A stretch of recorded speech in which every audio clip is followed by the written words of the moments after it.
Sebuah rekaman ramai dibicarakan warganet di media sosial Telegram pada Selasa, 10 September 2024. Dalam rekaman tersebut memperlihatkan detik-detik operator UAV Angkatan Darat ke-35 menghancurkan posisi korban pertahanan teritorial musuhnya. Di wilayah Polotsk, pesawat tak berawak Rusia berhasil menemukan titik yang ditargetkan.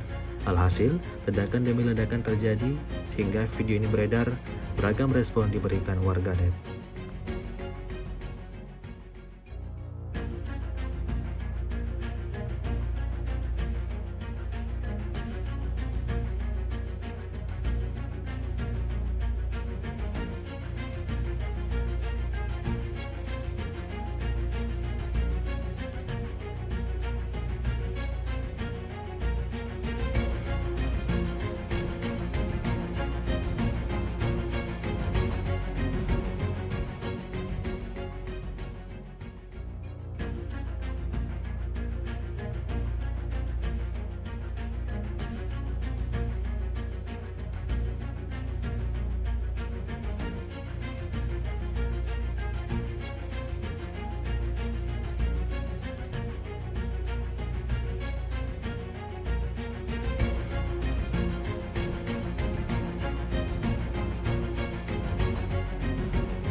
Download Tribun X sekarang, menghadirkan lokal menjadi Indonesia.